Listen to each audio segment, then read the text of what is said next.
Hello and welcome to Unacademy let's crack UPSC CSC Hindi. कैसे हैं आप लोग? I am your friend Chanchal Kumar Sharma. प्राचीन भारत के इतिहास की इस सीरीज़ में आप सभी का स्वागत है। और लास्ट सेशन में हम लोग हड़प्पा सभ्यता, हड़प्पा संस्कृति के बारे में बात कर रहे थे और आज के सेशन में हम बात करेंगे आर्यों के बारे में और ऋग्वैदिक काल के बारे में। ठीक है, जैसा कि आपको पता है कि उसके बाद आर्यों का आगमन हुआ हमारे यहाँ और आर्य संस्कृति ऋग्वैदिक कालीन संस्कृति का उद्भव हुआ। ठीक है, चूँकि इस संस्कृति के बारे में, इस काल के बारे में हमें वैदिक साहित्य से विशेषकर ऋग्वेद के द्वारा जानकारी प्राप्त होती है, इसलिए हम इसको ऋग्वैदिक काल, वैदिक काल भी कहते हैं। तो हम बात करेंगे कि आर्य भारत आए तो किस प्रकार की संस्कृति यहाँ पर लेकर आए, किस प्रकार का उनका पूरा सामाजिक ताना बाना था, कैसा उनका समाज था, कैसी उनकी मान्यताएं थी, किस प्रकार की राजनीतिक प्रशासनिक संस्थाएं थी उनके पास। तो हम पूरा के पूरा आर्य और ऋग्वैदिक काल के बारे में आज डिस्कस करने वाले हैं। चलिए स्टार्ट करते हैं। कल आप में से कई सारे स्टूडेंट्स जिन्होंने, अगर वो आर्ट एंड कल्चर वाला जो नितिन सिंघानिया सर की पुस्तक से हमने स्टार्ट किया था, कल 3 घंटे का मैराथन सेशन था जिसमें हम लोगों ने बात की थी वास्तुकला, स्थापत्य कला के बारे में। उसमें हमने मंदिर निर्माण शैली आदि, मतलब आपकी नागर शैली, द्रविड़ शैली, बैसर शैली, इसके अलावा हमने बात की थी जो हमारे प्राचीन काल में स्तंभ हैं, स्तूप है, गुफा है, इनके बारे में हमने बात की थी। ठीक है, तो जितना भी गांधार कला, मथुरा कला, अमरावती कला, तो जिन जिन लोगों ने वो सेशन अटेंड नहीं किया हो तो अभी भी वो यहाँ पर अवेलेबल है, यूट्यूब पर आप देख सकते हो। 3 घंटे का सेशन है और बहुत काम आएगा आपके, क्योंकि आर्ट एंड कल्चर के प्रीलिम्स में भी 10, 15, 20, 25 नंबर तक के क्वेश्चन आते हैं, जबकि अगर आप मेंस में देखेंगे तो मेंस में भी 25, 30, 40 नंबर तक का सेशन जो है यहाँ से आपको कवर करवाएगा ये। ठीक है, तो हम लोग आज का जो हमारा सेशन है वो होगा आर्य और वैदिक काल के बारे में, ऋग्वैदिक काल के बारे में, फिर हम लोग उत्तर वैदिक काल के बारे में बात करेंगे। उससे पहले आप सभी जानते हैं कि हिंदी मीडियम के बहुत सारे स्टूडेंट्स हैं जो कि इस बात को लेकर परेशान है कि हिंदी माध्यम में यूपीएससी की तैयारी के लिए अच्छा कंटेंट मिलना मुश्किल होता है। ठीक है, सही गाइडेंस, बहुत सारी चीज़ों को जो है वो फील करते हैं। तो इसी चीज़ के लिए आप लोगों को हम अनअकैडमी के थ्रू वो बढ़िया कंटेंट, वो पूरी की पूरी सहायता देने की कोशिश कर रहे हैं। और आप में से जो कोई भी, ठीक है, अपनी तैयारी यूपीएससी की कंप्लीट प्रिपरेशन घर बैठे क्वालिटी एजुकेशन के साथ करना चाहता है तो वो अनअकैडमी ज्वाइन कर सकता है। उसमें मैं और मेरे साथ जितने टॉप एजुकेटर्स हैं वो आपको, आपकी एग्ज़ाम को, आपके लक्ष्य को, ठीक है, प्राप्त करने में आपकी सहायता करते हैं। तो आप लोग चाहें तो अनअकैडमी को ज्वाइन कर सकते हैं, क्योंकि हमारा लक्ष्य ही है हिंदी माध्यम से फर्स्ट रैंक लाने का। तो उस मिशन में आप हमारे साथ आ सकते हैं। 1 साल का सब्सक्रिप्शन आप लोग लेंगे तो 44,000 का है और 2 साल का 64,000 का। इसमें भी अगर आप रेफरल कोड यूज़ करते हैं तो 1 साल का सब्सक्रिप्शन 39,000 का और 2 साल का 57,600 रुपये में अवेलेबल होगा। अब इसमें देखो, इसमें आपको पूरा प्रीलिम्स, मेंस, इंटरव्यू तक की तैयारी, इसमें आपका ऑप्शनल, जो आप लोगों का एक ऑप्शनल होता है यूपीएससी में, वो इसमें पूरा GS, CSAT, optional, current affairs, essay writing, Hindi English के क्वालिफाइंग पेपर, जैसा कि आप यूट्यूब पर देख पा रहे होंगे। तो इतने समय से अगर आप अनअकैडमी से जुड़े हैं या अभी भी आप जुड़ के जो है देखना चाहते हैं सेशंस, तो आप पहले देखिए, अच्छे से आप पहले सेटिस्फाई हुई है, फिर आप उसको सब्सक्रिप्शन को लीजिए, क्योंकि इस सब्सक्रिप्शन में आपको वो सब कुछ मिल जाएगा एक ही प्लेटफॉर्म पर कि जो आप लोगों को एग्जाम के क्रैक करने में ज़रूरी है। इसमें ईएमआई का भी ऑप्शन होगा, अगर आप एक साथ पे नहीं कर सकते तो मंथली इंस्टॉलमेंट में भी कर सकते हैं। तो अगर आपका 2020, 21, 22, 23 कोई सा भी लक्ष्य है, और विशेष करके हिंदी मीडियम के स्टूडेंट्स के लिए ये बहुत बड़ी अपॉर्चुनिटी है, क्योंकि अब उन्हें भी इंग्लिश मीडियम के जो स्टूडेंट्स हैं उनके लेवल का कंटेंट, मटेरियल, गाइडेंस सब कुछ अवेलेबल है। तो ये आप लोग कर सकते हैं। और इसमें आप CK live referral code use करेंगे तो उसके कुछ एक्स्ट्रा बेनिफिट्स, तैयारी के दौरान कई प्रकार की हमारी समस्याएं, ठीक है, जैसे कौन सी एनसीईआरटी पढ़ना है, कौन सी बुक पढ़ना है, कैसे नोट्स बनाना है, आंसर कैसे लिखना है, प्रीलिम्स की तैयारी कैसे करें, मेंस की कैसे करना है, ठीक है, ऑप्शनल कौन सा सेलेक्ट करें। बहुत सारे क्वेश्चंस होते हैं तैयारी के दौरान जिसमें हमें एक्सपर्ट गाइडेंस की ज़रूरत होती है। तो इस रेफरल कोड को यूज़ करने के बाद आपके वो सारे क्वेश्चंस जो हैं आप मेरे साथ सॉल्व कर सकते हैं। आपके वो सारे डाउट्स, ठीक है, आपको मैं वो सारे के सारे जितने भी समस्याएं हैं, क्योंकि एक पर्सनल गाइडेंस आपको अवेलेबल होगा, तो इस रेफरल कोड को यूज़ करने से आपको मेरे साथ आंसर राइटिंग की प्रैक्टिस से लेकर नोट्स से लेकर सिलेक्शन तक गाइडेंस सब कुछ अवेलेबल होगा। Use this referral code. और एक आइकॉनिक सब्सक्रिप्शन भी, अगर आप और बेटर तरीके से किसी भी एजुकेटर से जुड़ना चाहते हैं तो आइकॉनिक सब्सक्रिप्शन भी ले सकते हैं, ठीक है। तो आप सभी लोगों को, हम लोग बात कर रहे थे आर्यों के बारे में, आर्यों का आगमन और ऋग्वैदिक काल।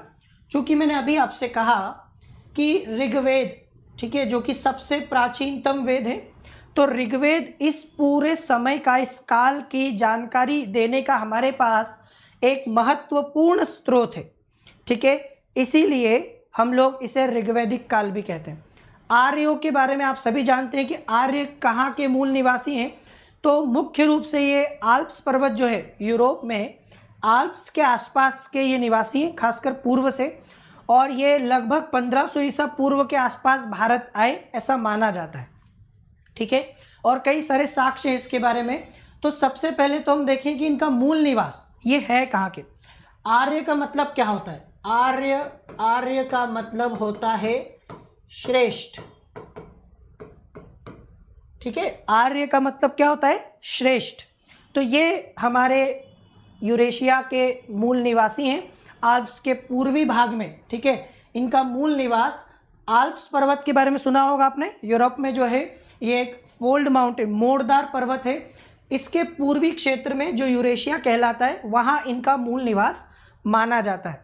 हिंद आर्य जो है ये मध्य एशिया से भारत की ओर आए और यह बात अनुवांशिक साक्ष्य के आधार पर कही जा सकती है।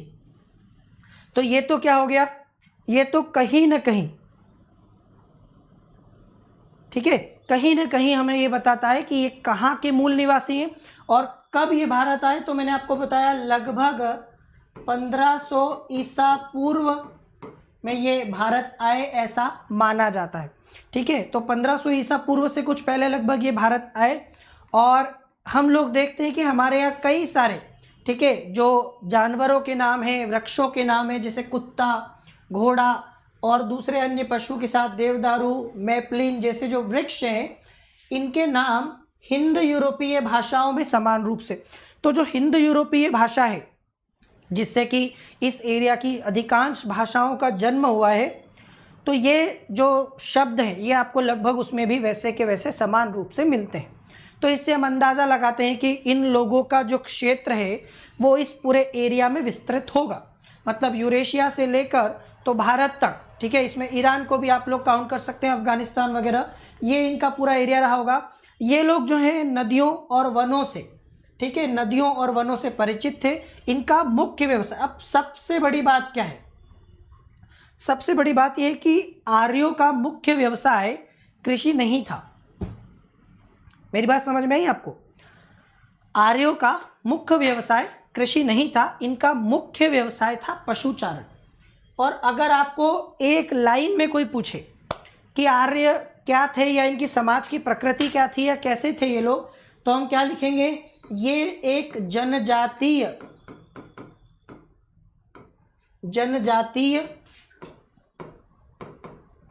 पशुचारण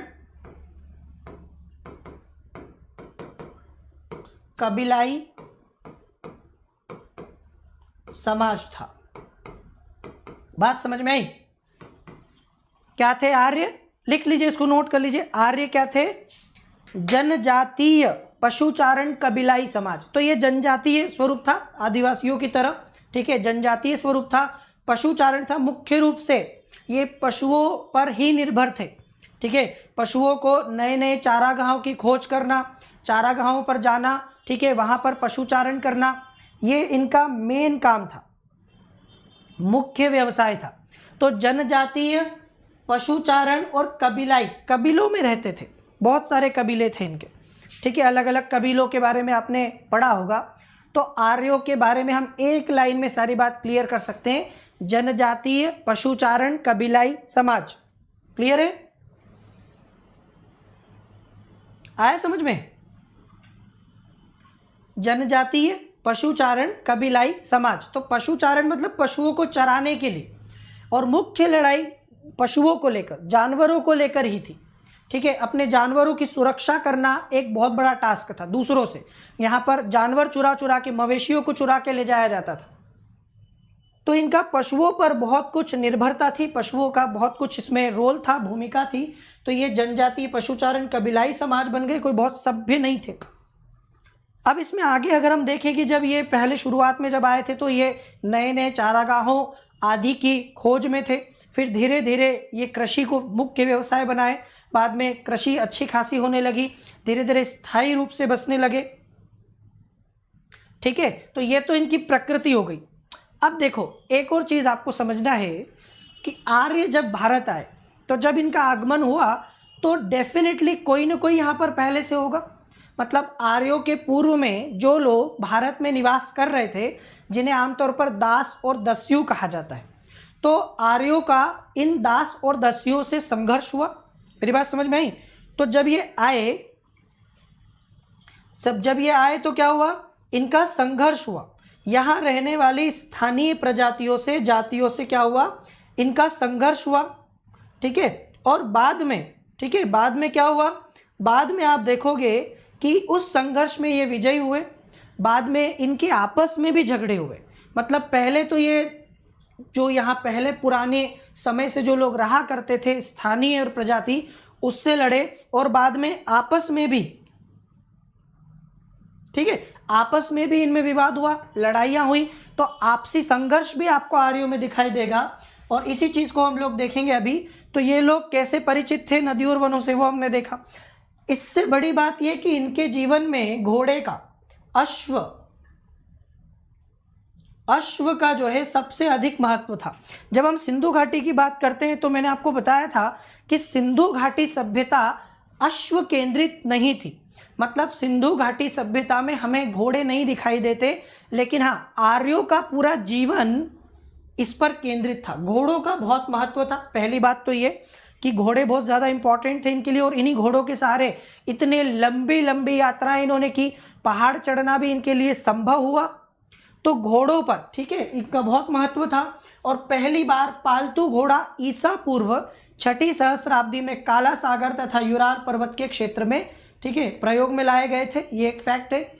जीव वैज्ञानिकों ने मध्य एशिया के एक छोर से दूसरे छोर तक फैले स्टेपी लोगों में एक प्रकार के अनुवांशिक लक्षणों की पहचान की, जो कि M17 कहे जाते हैं। यह लक्षण 8000 ईसा पूर्व के आसपास प्रकट हुए, लेकिन भाषाविद तथा पुराविद इसे 2000 ईसा पूर्व के आसपास रखते हैं। तो ये कहीं ना कहीं इस बात को साबित करने की कोशिश की जा रही है कि हमारे यहाँ पर आर्यों का जो आगमन हुआ था, आनुवांशिक लक्षणों के आधार पर हम इस बात को सिद्ध करने की कोशिश करते हैं, या हमने किया है। आनुवांशिक संकेत मध्य एशिया के 40% लोगों में मिलते हैं। देखो, ये अभी आपसे कहा कि ये यूरेशिया से होते हुए, ठीक है, मध्य एशिया से होते हुए भारत आए थे, तो वही पूरे के पूरे जो संकेत हैं वो लगभग 40% मध्य एशिया के लोगों में मिलते हैं। हिंदी भाषी लोगों में 35%, हमारे यहाँ जो हिंदी बोलने वाले लोग हैं उनमें 35% में यही संकेत आपको मिल रहे हैं, और द्रविड़ भाषा में मात्र 10%। तो निचले भारत में, दक्षिण भारत में अगर हम देखें तो बहुत कम, दक्षिण भारत में आर्य ज़्यादा नहीं गए, मुख्य रूप से उत्तर भारत तक ये सीमित रहे।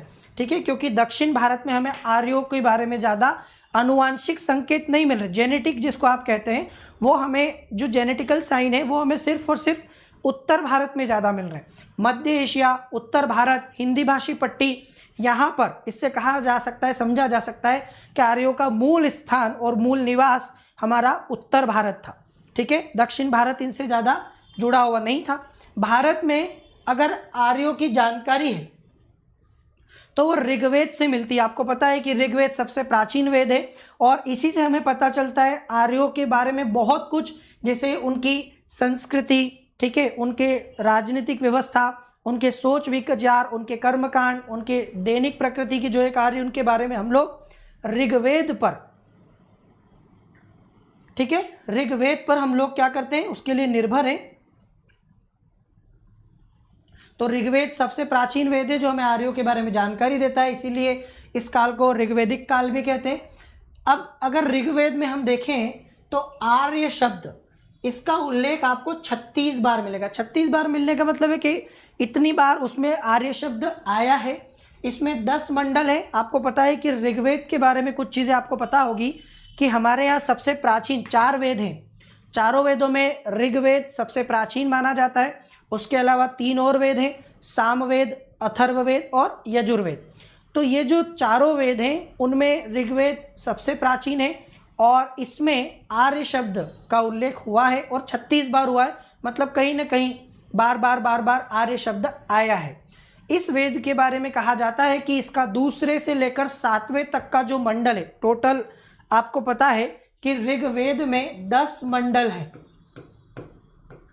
ठीक है, ऋग्वेद में 10 मंडल हैं और इस 10 मंडलों में, ठीक है, 10 मंडलों में 2 से लेकर 7 तक, 2 से लेकर 7 तक के जो मंडल हैं वो प्राचीन माने गए हैं और पहला और 10वां सबसे बाद में जोड़ा गया है ऐसा माना जाता है।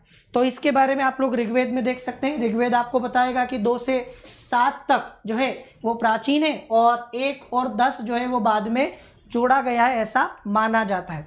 तो कुल 10 मंडल या भाग हो गए। मंडल मतलब भाग, ठीक है। इसमें 2 से 7वां प्राचीन है और पहला 10वां सबसे बाद में जोड़ा गया है। और इसकी सबसे ज़्यादा बातें जो है ना, इसकी बहुत सारी बातें हैं अवेस्ता ग्रंथ से मिलती। अवेस्ता आपको पता है ईरानी भाषा का प्राचीनतम ग्रंथ है, जैन अवेस्ता। तो अवेस्ता ग्रंथ से काफ़ी कुछ इसमें मिलता जुलता है, काफ़ी सारी चीज़ें इसमें मिल जाएंगी आपको एक दूसरे से सिमिलर। तो हिंद यूरोपीय भाषा, जो भाषा आर्य बोलते थे, तो आर्यों की भाषा कौन सी है? हमें ऐसे साक्ष्य मिले हैं कि आर्यों की भाषा हिंद यूरोपीय भाषा है, ठीक है। सॉरी, सबसे जो है हम लोगों ने पहली बात यही की थी कि इनकी भाषा हिंद यूरोपीय भाषा है और इसका सबसे पुराना नमूना इराक में 2200 ईसा पूर्व के एक अभिलेख से मिलता है। मतलब यही भाषा जो आर्य बोलते थे ये आपको लगभग 2200 ईसा पूर्व में इराक में भी मिलेगी। तो वो तो साबित हो चुका है कि आर्यों का जो पूरा के पूरा एरिया है वो बहुत विस्तृत था। मध्य एशिया से लेके ईरान, इराक, भारत, ये सब कुछ आर्यों की जद में थे, आर्यों की पहुंच में थे, ठीक है। तो ये सबसे पुराना नमूना है जो वहाँ से मिला है। बाद में तुर्की से भी 19वीं और 17वीं सदी ईसा पूर्व के कुछ अभिलेख हिंद यूरोपीय भाषा में मिले हैं। इस काल का तिथि निर्धारण जितना विवादास्पद रहा है उतना ही इस काल के लोगों के बारे में सटीक जानकारी प्राप्त करना। तो हमें एक तो सबसे पहले ये भी पता है कि ये जो काल है, ये जो समय है आर्यों का, इसके बारे में एकदम सटीक निर्धारण करना कि ये कब रहा है ये बहुत मुश्किल है, क्योंकि कोई बहुत ज़्यादा हमारे पास संसाधन उपलब्ध नहीं है। मेरी बात समझ में आई? जानने के लिए आर्यों के बारे में हमारे पास बहुत ज़्यादा ऑप्शन नहीं है, तो हमें इसका पूरा समय, इसका पूरा काल निर्धारण करने में बहुत मुश्किल रह आती है, इसीलिए ये विवादास्पद है।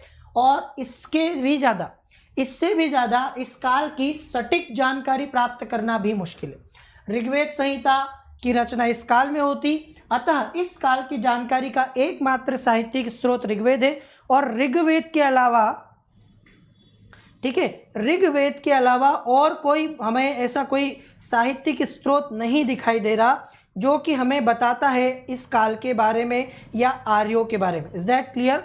तो ऋग्वेद एक ही ऑप्शन बचता है, इसीलिए ऋग्वेदिक काल हम इसको कह देते हैं। अगर आप सिंधु सभ्यता से देखो, इसको तुलना करें, तो सिंधु सभ्यता के विपरीत ये जो काल था, ये जो समय था और ये जो व्यवस्था थी, ये ग्रामीण थी। अगर आपको पता हो तो मैंने बताया था कि सिंधु सभ्यता काफ़ी उन्नत व्यवस्था थी और इसको नगरीय माना जाता है। मतलब यहाँ लोग नगरों में रहने लगे थे, ठीक है, नगर नियोजन दिखाई देता है। तो सिंधु सभ्यता के बारे में आपको पता है कि वो नगरीय सभ्यता थी, व्यापार केंद्रित थी। सिंधु सभ्यता में व्यापार बहुत उन्नत अवस्था में था। लेकिन हमारे ऋग्वेदिक काल में आप देखोगे कि ये ग्रामीण अर्थव्यवस्था थी और इसीलिए मैंने आपसे कहा कि ये एक कबीलाई समाज था। ठीक है, तो ये ग्रामीण थी। आर्यों का आरंभिक जीवन पशुचारण पर आधारित था, ये पशुओं को चराने पर और पशुओं से प्राप्त होने वाली चीज़ों पर निर्भर थे।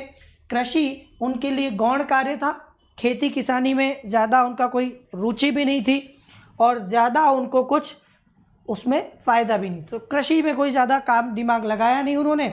पशुचारण प्रमुख अर्थव्यवस्था का साधन बन गया। अब आइए ऋग्वेद, चूंकि यही बताता है सारी की सारी चीज़ें हमको इस बारे में, तो ऋग्वेद में कहा गया कि भरत वंश के राजा दिवोदास ने शंबर को युद्ध में हराया। ठीक है, अब मैंने आपको बताया कि जब यहाँ आर्य आए तो आर्यों के आने के बाद यहाँ रहने वाले, पहले कोई तो रह रहा होगा, तो जो प्राचीन समय में उनसे पहले आर्यों के पूर्व जो यहाँ पर लोग रहा करते थे, जो जाति जनजाति यहाँ रहती थी, उनसे इनकी भिड़ंत हुई। ठीक है, उनसे इनका युद्ध हुआ था, स्वाभाविक सी बात है। तो भरत वंश के राजा दिवोदास ने, ठीक है, यहाँ पर युद्ध में इन्हें हराया। ऋग्वेद में जो दस्यु कहे गए हैं, दस्यु संभवतः इस देश के मूल निवासी थे। तो यहाँ पर कौन रहता था, ये माना जाता है कि यहाँ पर दस्यु रहा करते थे। और ये जो दस्यु हैं, दास और दस्यु दोनों रहते थे, तो ये जो दस्यु हैं यही सामान्यतः शायद बाद में शूद्र बने, ऐसा भी अनुमान लगाया जाता है, क्योंकि आर्य अपने आप को श्रेष्ठ मानते। आर्य का मतलब ही होता है श्रेष्ठ, और जो यहाँ रह रहा था वो उनकी नज़र में श्रेष्ठ नहीं है। तो ऐसा माना जाता है कि यहाँ जो लोग रह रहे थे वो लोग दस्यु के नाम से जाने जाते थे, उन्हें दस्यु कहा गया। यही दस्यु बाद में शूद्र के रूप में दिखाई देते हैं। ठीक है, इन्हें निम्न कोटि का, ठीक है, निम्न वर्ग का माना गया और अपने आप को उन्होंने श्रेष्ठ वर्ग का, पता होता है कई बार कि हम लोग ब्लड प्यूरिटी बोलते हैं जिसको, ठीक है, शुद्ध रक्त के सिद्धांत से कहीं ना कहीं प्रभावित थे, तो अपनी नस्ल को श्रेष्ठ मानते थे।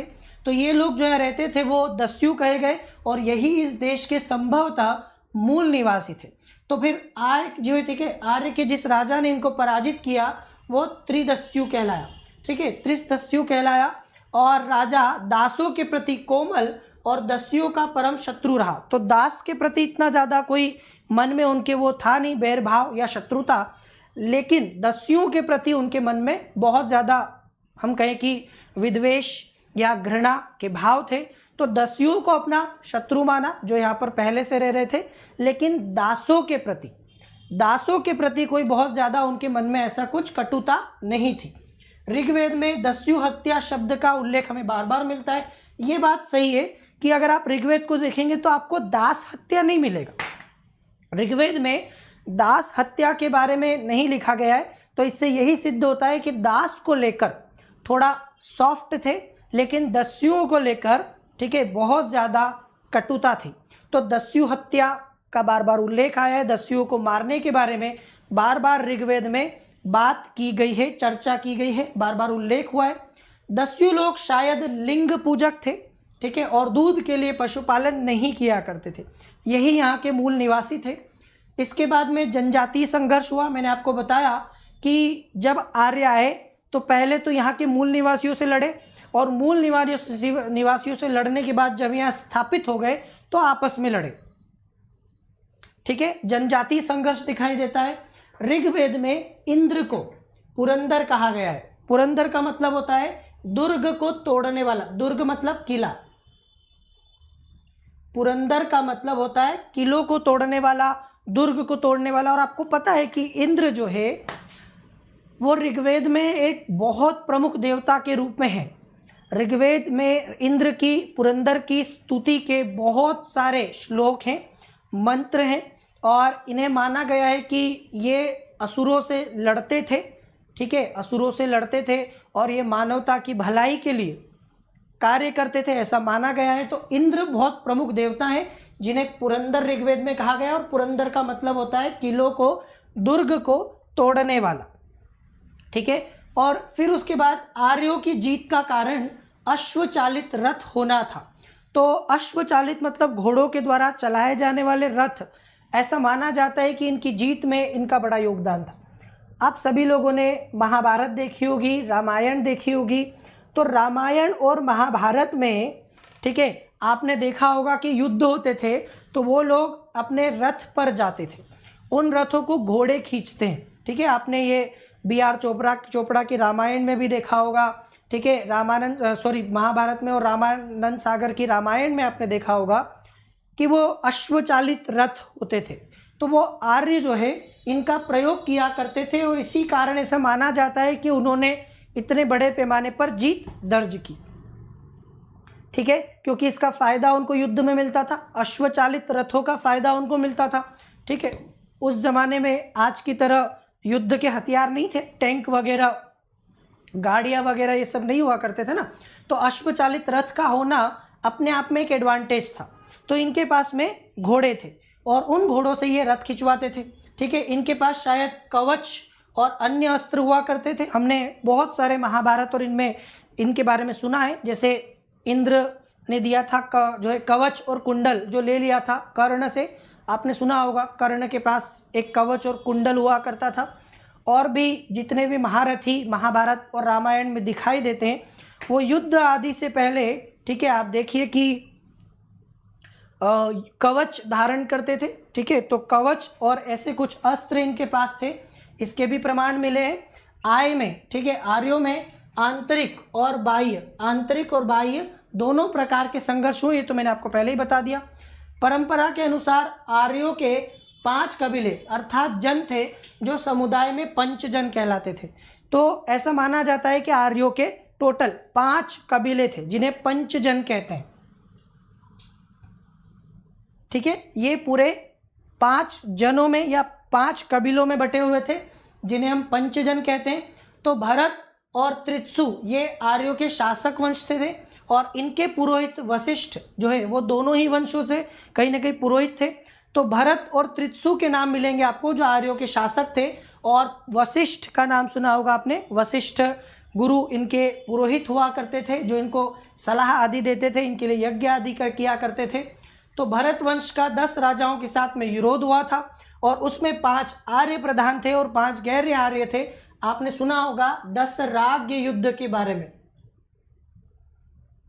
इसे दशराग्य युद्ध कहते हैं क्योंकि एक तरफ भरत वंश का राजा था और दूसरी तरफ 10 राजाओं के साथ उसका एक युद्ध हुआ था परुष्णी या रावी नदी के तट पर, ठीक है। रावी नदी के तट पर भरत का जो आर्य वंश का राजा था, भरत का युद्ध हुआ था 10 राजाओं के साथ जिसको कहा जाता है दशराग्य युद्ध, ठीक है। इस युद्ध में आपको पता है कि ये जो दशराग्य युद्ध था या दशराज युद्ध भी कहते हैं, इस युद्ध में राजा सुदास की जीत हुई थी, ठीक है।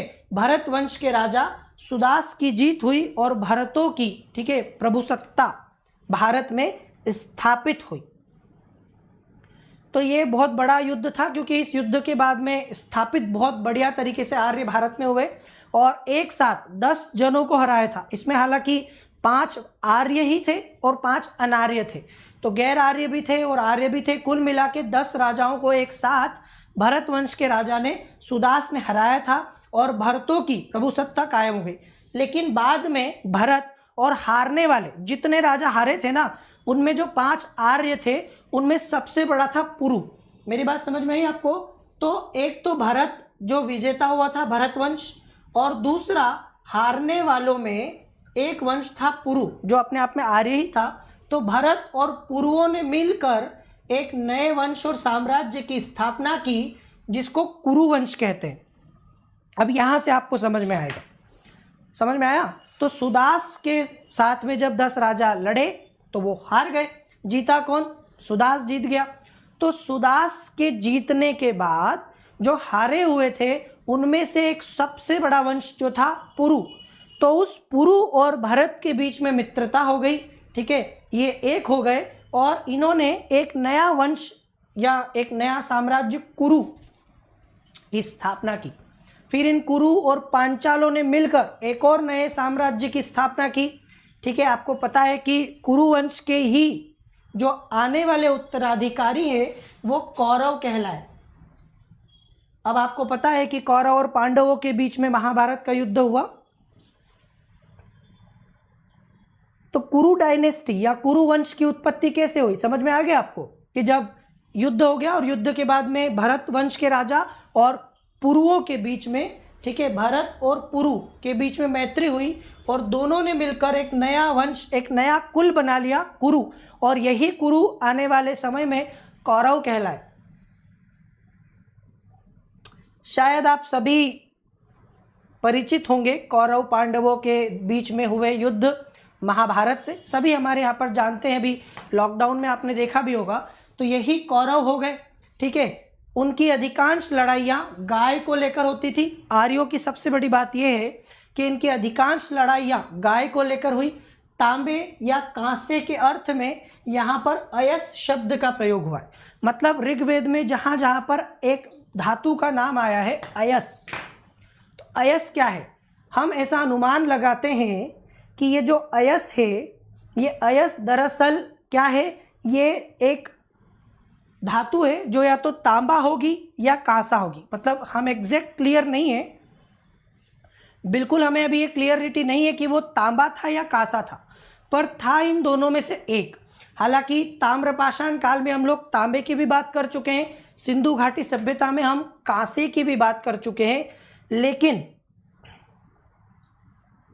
ठीक है, लेकिन हम लोग इसको अभी समझ नहीं पाए हैं कि ऋग्वेद में जो अयस शब्द आया है ये क्या था, ये तांबा है कि कांसा है, इसका हम लोग नहीं समझ पाए। आर्यों के, ठीक है, शासक वंश थे और पुरोहित वशिष्ठ दोनों वंशों के समर्थक थे, ठीक है। और इसके बाद आप देखो, बाद में चलकर इसी हमारे देश का नाम इसी भरत कुल के आधार पर भारतवर्ष पड़ा। तो ये जो भरत वंश है जिसके बारे में शुरू से हम लोग बात कर रहे हैं, इसी के आधार पर आपको पता है कि दुष्यंत और शकुंतला का जो पुत्र है भरत, उसी के नाम पर हमारे देश का नाम भारत पड़ा है, ये भी आपको पता होगा, ठीक है। भरत के वंश के आधार पर, ठीक है, जो दुष्यंत और शकुंतला का पुत्र था भरत, उसी के नाम पर, क्योंकि ऐसा आपने देखा होगा कि वो बचपन में शेर के दांत भी गिन लिया करता था, इतना बहादुर था, इतना वीर था। तो उसी भरत के नाम पर हमारा इस देश का नाम भारत पड़ा है। आर्य लोग हर जगह जीतते गए क्योंकि उनके पास में अश्वचालित रथ हुआ करते थे, ये मैंने आपको बता दिया। तो इस प्रकार से एक बड़ा साम्राज्य, ठीक है, एक बड़ा साम्राज्य आर्यों ने स्थापित किया और इसमें हम लोगों ने देखा कि किस प्रकार से अश्वचालित रथों ने अपना योगदान दिया। तो कुरुवंश और बाद में पांचालों के साथ मिलकर उन्होंने एक और बड़े साम्राज्य की स्थापना पूरे उत्तर भारत में की। बाद में इनमें और ज़्यादा संघर्ष हुए, इसीलिए महाभारत का युद्ध हुआ, क्योंकि अब साम्राज्य को लेकर लड़ाई होने लगी थी इनके बीच में, ठीक है। तो अब आइए भौतिक जीवन कैसा था इनका। आरा वाला पहिया सबसे पहले कॉकेशस, यूरोप में है कॉकेशस क्षेत्र में 2300 ईसा पूर्व प्रयोग में लाया गया था। आर्यों को, ठीक है, आर्यों को बुआई, कटाई और दावनी का ज्ञान था। साथ ही वह ऋतुओं के बारे में भी जानकारी रखते थे, विभिन्न प्रकार की ऋतुओं के बारे में, ठीक है। ऋग्वेद में गाय और सांड की इतनी चर्चा है कि आर्य को मुख्य रूप से पशुचारक कहा जा सकता है। तो बहुत ज़्यादा पशुओं के ऊपर निर्भर थे, पशुओं के बारे में, ठीक है, बहुत ज़्यादा आपको यहाँ पर चर्चा मिलेगी, इसीलिए हम लोग कहते हैं कि पशुचारण थे। ऋग्वेद में जितनी भी लड़ाइयों के बारे में बात की गई है, माना जाता है कि वो गायों को लेकर ही हुई, ठीक है। गाय ही जो है ये सबसे बड़ी जो है इनके बीच में युद्ध का कारण था। गायों को लेकर अधिकांश लड़ाई हुई और भूमि पर कोई निजी अधिकार या संपत्ति नहीं हुआ करती थी। बेसिकली ये लोग भूमि आदि के लिए नहीं लड़ते थे, ये लड़ते थे जानवरों के लिए, चरागाहों के लिए, ठीक है। तो ये तो हो गया कि ऋग्वेद में गायों को लेकर क्या है। इसमें आप देखिए कि अर्थव्यवस्था में कुछ बढ़ाई, रथकार, बुनकर, चर्मकार, कुम्हार आदि शिल्पियों का उल्लेख है, ठीक है। तो बढ़ई भी है, रथकार भी जो रथ वगैरह बनाते थे, बुनकर कपड़े वगैरह बुनने का काम करने वाले, चर्मकार जो चमड़ों का काम करते हैं, कुम्हार बर्तन आदि बनाने के लिए। तो इनके बारे में चर्चा की गई है ऋग्वेद में। मतलब कि हमें ऐसा लग रहा है कि उस काल में इतने प्रकार के शिल्पी मौजूद हुआ करते थे, ये सब कार्य हुआ करते थे। तांबे और कांसे के अर्थ में मैंने अभी बोला कि अयस शब्द का प्रयोग होता है, जिससे ये प्रकट होता है कि वो धातु कर्म की जानकारी रखते थे। मतलब ये तो सच है कि अयस चाहे वो तांबा हो या कांसा हो, उससे फर्क नहीं पड़ता। एक बात तो क्लियर है, और वो क्या कि इन्हें इस बात का ज्ञान था कि धातु क्या होती है और धातुओं से बने चीज़ों को बनाने के बारे में ये जानकारी रखते थे। ऋग्वेद में उल्लेखित समुद्र शब्द मुख्यतः जलराशि का वाचक है। पहाड़ों में स्थित गुफाओं से भी आर्यजन परिचित थे, तो समुद्र के बारे में ये जानते थे और समुद्र से हम लोग अनुमान लगाते हैं कि एक विशाल जलराशि के बारे में हमें बताया जा रहा होगा। ये गुफाओं से भी परिचित थे, ठीक है। और जिस इलाके में ये रहते थे उसको कहते हैं सप्त सिंधु, सप्त सैंधव, ठीक है, सप्त सैंधव। आपको पता होगा कि प्रमुख नदी इनकी सिंधु थी। सिंधु नदी आर्यों की प्रमुख नदी थी। दूसरी प्रमुख नदी सरस्वती, जिसे नदी तमा कहा गया है, ठीक है। तो सरस्वती का भी उल्लेख बार बार आपको मिलेगा। जो आजकल शायद हमारी घग्गर नदी, आप देखते हैं कि हरियाणा और राजस्थान में एक नदी है जिसे हम घग्गर के नाम से जानते हैं, तो ऐसा अनुमान लगाया जाता है कि वो सरस्वती, जिसके बारे में नदी तमा कहा गया, बार बार उसकी चर्चा हुई ऋग्वेद में, वो नदी सरस्वती हमारी कौन सी नदी है, वो घग्गर नदी है। तो सरस्वती के बारे में चर्चा की गई है, ठीक है। हरियाणा के भगवानपुर और पंजाब के 3 स्थलों की खुदाई से प्राप्त उत्तरकालीन हड़प्पा मृदभांडों के साथ चित्रित धूसर मृदभांड PGW, मैंने कई बार आपको इनके बारे में बताया है कि अगर आपको इस प्रकार के नाम दिखाई दे इतिहास में, तो ये सीधी बात है, ये बर्तनों के बारे में बता रहे हैं। बात समझ में आ रही है आपको? ये चर्चा किसकी हो रही है? ये चर्चा हो रही है बर्तनों के बारे में। मृदभांड मतलब कि मिट्टी के बर्तन। आप में से कई लोग जब ये पढ़ते हैं तो इस बात को लेकर एक कन्फ्यूज़न उनके दिमाग में आता है कि ये मृदभांड क्या होता है, ठीक है। तो मृदभांड मतलब कि मिट्टी के बर्तन जो कि मिट्टी से बने होते थे, क्योंकि उस समय यही एक ऑप्शन था। इसके साथ हम देखते हैं कि इन पर कुछ चित्रकारी कर देते, कुछ पेंटिंग वगैरह कर दें तो वो चित्रित कहलाते थे, ठीक है, चित्रित। और धूसर का मतलब है कि वो ग्रे कलर के थे, ठीक है, ग्रे कलर के। चित्रित धूसर मृदभांड, ये PGW, ठीक है, ये मिले। इनका समय 1600 से 1000 ईसा पूर्व का है। तो ऋग्वेदिक काल में किस प्रकार के बर्तनों का प्रयोग प्रमुख रूप से किया जाता था, ठीक है। तो प्रमुख रूप से ऋग्वेदिक काल में किस प्रकार के बर्तनों का प्रयोग किया जा रहा है? ऋग्वेदिक काल में प्रमुख रूप से चित्रित, पेंट किए हुए, ठीक है, ग्रे कलर के मिट्टी के बर्तनों का प्रयोग हो रहा है, जो मोटे तौर पर ऋग्वेद काल का समय भी रहा था। आ गया समझ में? ठीक है, क्लियर। तो ये तो हो गया हमारा मृदभांड वगैरह। अब आ जाओ जनजाति किस प्रकार की, चूंकि जनजाति ये कबीलाई समाज था, जनजातीय व्यवस्था थी, जनजाति राज व्यवस्था थी। तो इसमें कुछ चीज़ें कि ऋग्वेद काल में आर्यों का जो, ठीक है, आर्य का प्रशासन तंत्र कबीले के प्रधान के, तो एक कबीला होता था, इसीलिए हम लोग क्या बोलते हैं, कबीलाई समाज। कबीलाई समाज था, तो कबीलाई समाज था, कबीले का एक प्रमुख होता था जिसको ग्रामीण कहते थे, मुखिया होता था वो, ठीक है। तो वैदिक काल में हमें प्रतीत होता है कि राजा का पद अनुवांशिक हो चुका था, ठीक है। वैदिक काल में राजा राजन कहलाता था। तो आपको पता होगा कि कुछ समितियां हैं जैसे सभा, समिति, विदत और गण, ऐसा सुना होगा आपने। तो इसमें ये जो समिति है, ठीक है, सभा और समिति बहुत शक्तिशाली हुआ करती थी। ये जो समिति है पहले ये राजा का चुनाव करती थी। राजा का चुनाव कैसे हुआ करता था? समिति के द्वारा। और इसीलिए हम लोग कहते हैं कि ये एक लोकतांत्रिक वाला मामला दिखाई देता है। जैसे हम नहीं करते लोकतंत्र में अपना स्वयं जो हमारा सरकार होगी, जो भी हमारा शासक होगा उसको हम चुनते हैं, तो ये लोकतांत्रिक समाज की तरह दिखाई देता है, क्योंकि यहाँ पर राजा को समिति के द्वारा चुना जाता था। जब बार बार हम ये बात करते हैं कि अंग्रेजों ने हमें ये बताने की, दर्शाने की कोशिश की कि हम में लोकतंत्र की समझ नहीं है, हम लोकतंत्र के बारे में कुछ भी नहीं जानते, ठीक है, हमारे यहाँ तो राजा महाराजाओं का शासन रहा है और अंग्रेज हमें लोकतंत्र सिखा रहे हैं, डेमोक्रेसी सिखा रहे हैं, तब हम लोग बताते हैं कि हमारे यहाँ पर हजारों साल पहले भी एक डेमोक्रेटिक सिस्टम था। बात समझ में आई आपको? ये मानना कि तुमने हमें सिखाया है डेमोक्रेसी क्या होता है, लोकतंत्र क्या होता है, ये पूरी तरीके से कोरी बात है, ये गलत बात है, क्योंकि भारत में वैदिक काल में भी हम देखते हैं कि समिति जो है वो राजा को चुनती थी, और समिति जो है वो एक प्रकार से आम लोगों से ही बनती थी। तो ये हो गया ना लोकतांत्रिक समाज एक प्रकार का। ठीक है, तो ये आपको क्लियर होगा कि राजा का पद पहले तो चुना जाता था, बाद में वो अनुवांशिक हो गया। ठीक है, वो राजन कहलाता था। कबीले की आम सभा समिति, ठीक है, ये समिति जो है बहुत महत्वपूर्ण थी, और यही राजा का निर्वाचन ऋग्वेद में करती थी। इसके अलावा और भी बहुत सारे संगठन हैं, जैसे सभा, समिति, विदत और गण। ये कुछ प्रमुख समितियां हुआ करती थी जो अलग अलग फैसलों के लिए, निर्णयों के लिए उत्तरदायी हुआ करती थी। इनमें अलग अलग प्रकार के मामलों पर विचार विमर्श किया जाता था। सुना होगा आपने सभा, समिति, इनके बारे में। तो ये प्रजापति की पुत्रियां भी मानी गई हैं। ये वो संस्थाएं थी जो कहीं ना कहीं तय करती थी सारी चीज़ें, समाज में क्या होगा क्या नहीं होगा, किस प्रकार के आने वाले समय में हम लोग करने वाले हैं चीज़ों को, ये सब कुछ निर्णय लिया जाता था इन्हीं समितियों के माध्यम से, अलग अलग समितियों के माध्यम से।